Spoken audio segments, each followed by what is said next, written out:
Oh hi, Taryn here with Elegant Upgrades, and this is today's glamorous piece. I'm super excited about this one. It was quite a bit of work, but totally worth it because she is an elegant little thing. She is all done in Deep Plum, highlighted with a bit of pink in the center here, and then there's some on the sides, some along the bottom, and then of course we did all of these details all around it because she had some veneer issues. So I thought, let's make her pretty.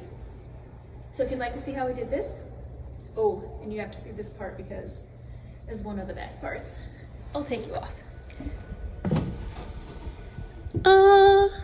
Sorry, I'll try not to do that again.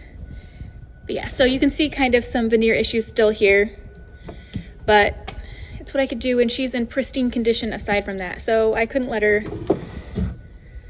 not live a new life.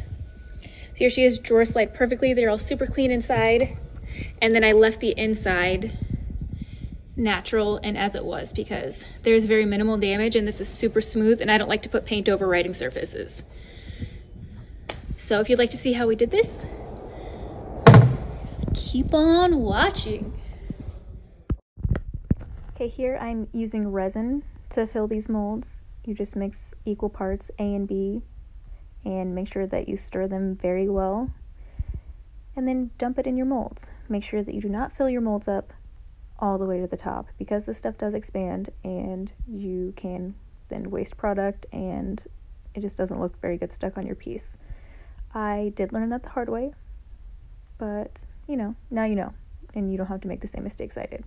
So I do this, you know, about 5,000-ish times. I mean, you saw it. I did it a lot.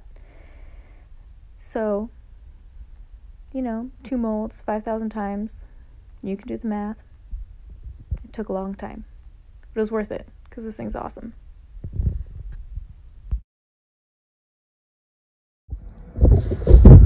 Pardon the noise. Our neighbors are causing a ruckus, which apparently they do that. Okay, so quickly, I finished doing all of these guys. And I just did a bunch until they got to a point where I thought that I had enough, and then I organized them in a way that was pleasing to me. So you can just kind of distribute things however you like, but this was kind of the design that I came up with. There we go, and I'm going to glue those guys down. Since they are ready, I finally just cast the last pieces. And then I also cast some little faux keyholes here for squishy-ons. And then if you haven't seen this video, it's posted on the drawer sides of these, but we're going to apply those to the front of these drawers.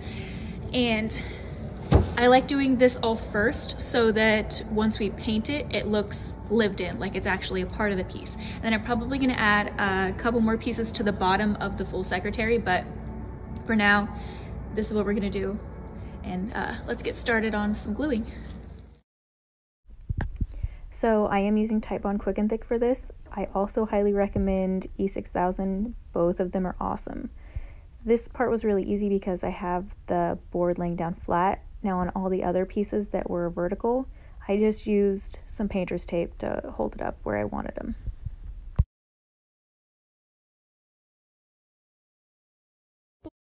I'm getting the colors ready because I'm still not fully sure what I want, except for we're obviously picking tones that go great with the decoupage that we did before. So I'm going to start with my dark purple here. Did I not write it? Well,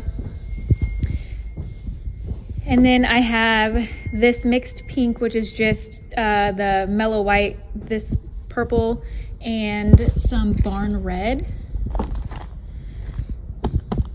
So those colors right there made this color, which is reminiscent of that color.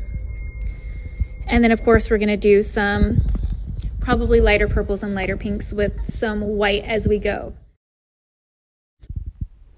So this is just the base coat. It's super simple. I'm just laying it on Doesn't really matter every which way. When I go over the molds, I do make sure that I'm like stabbing the brush into them to try and get as full coverage as I can on those, because there's some teeny tiny holes and some huge details in there that I want to make sure get covered up. All right, so quickly I did the whole base coat in just the purple, and then we'll see where the rest of everything takes us. But we're gonna let that dry and think on it, ponder if you will. Okay, so this is the fun part. This is where we get to start blending and seeing color. So you want to start out with your base coat as wet as if you just applied it. You want a wet base coat. You do keep a bottle of water on hand just in case, but this is a very easy blend in that the paint's super easy to blend and these colors are very similar, so it makes it really easy. Also, I'm not worried about contaminating my brushes. I'm just using the same two brushes over and over. So I apply it with the pink and kind of fade it out with that brush, and then I take my purple, and on one side of the purple, I try and just soften out the color. And it's such a small blend that it goes really easily and really smoothly. And then for the drawer centers, it's the same thing. I do the whole second coat in purple, and then I take my pink brush and swipe it wherever I want the highlight to be. And you can see it will start blending itself even, which is great. And then you can grab your other brush and start blending in the edges. And if you still can't quite get it with just using the edge of the brush, you can do the up and down motions and then go back and swipe it back and forth again in the direction of, in the direction that you want your paint to go. But these two colors blend really, really easily, so that's awesome. Here we're gonna do a color wash, so you're gonna want water, a rag, your brush, and then you're going to have watered down paint, and you want it to be kind of the consistency of milk, so it should be dripping off your brush. And you're taking this brush and you are like stippling it inside every one of these pieces because you want to make sure you get it covered, because this is going to sit in the crevices of everything and deepen those up.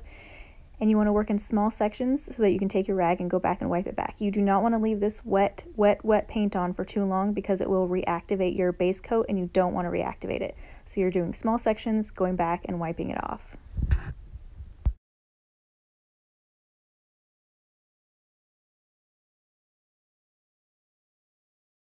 Keep in mind during a color wash, you will get drips, so you do need to pay attention to the parts that you've already done and go back with your rag and just pick up any drips before they start drying on your piece. All right, we're sealing the body of this little lady with some clear wax, and then we'll go over and do some extra detailing when we're finished. And this is where I think waxing with brushes really helps, because all those bristles fit down into these tiny grooves of everything. Rags are great for flat surfaces, but when you've got bends and curves and tight spots to get to, giant old wax brushes, best friend.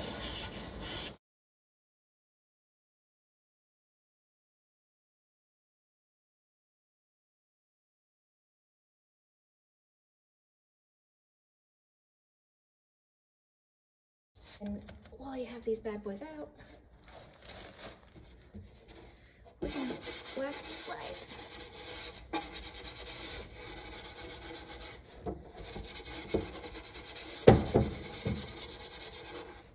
And I also wax these sides because sometimes they'll come in contact with everything. It'll just help give another protective layer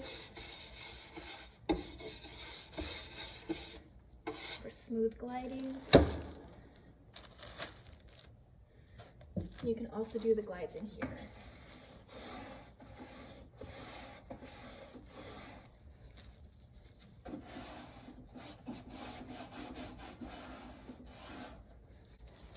Okay, then we can slide this in and let it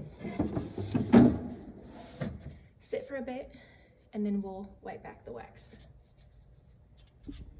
All right, as you can see, I've already gotten started, but I'm just taking some of Chalk Mountain's gold wax. This is not gilding wax.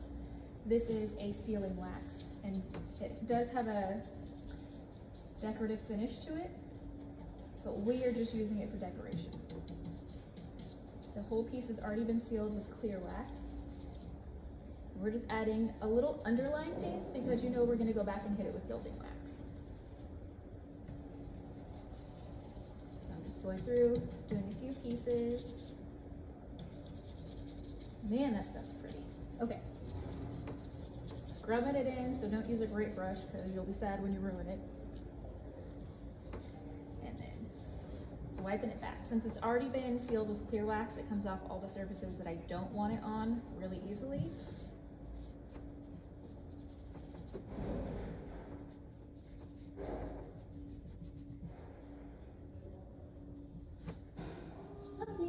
Okay, I've just got a couple more to do, and then we're going to start with some gilding. All right, now we're going in with the gilding wax. And this is a very cool piece. I warmed it up a little bit with the gold. We're gonna go back to cool on this one and do silver. I had originally anticipated doing just gilding wax and gold, and then I got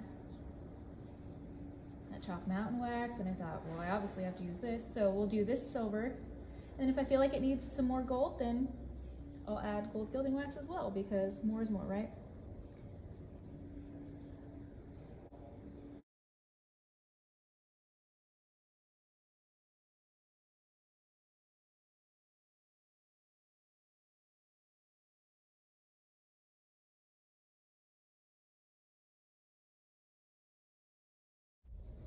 I have gone a little bit mad, and I am now adding more gold gilding because it looks awesome with the two-tone.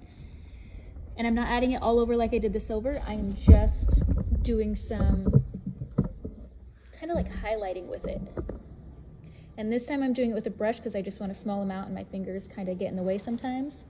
So I'm just going like high here and kind of like the outside of places.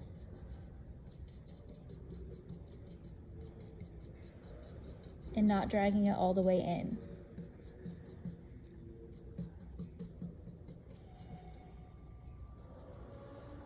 Using like the smallest amount too.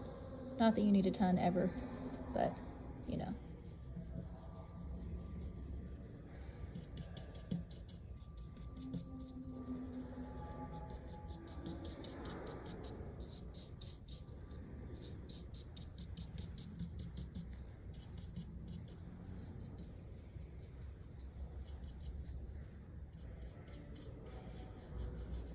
Perfect. Okay, I'm gonna carry on with the whole piece. And here she is in all of her finished glory. I couldn't be more pleased with this. I think it is so fun and such a change from where she came from. So I hope you guys enjoyed this video. I will see you next week, and you know, subscribe, like, all that jazz. And I'll catch you later. Oh, share this. I need more subscribers.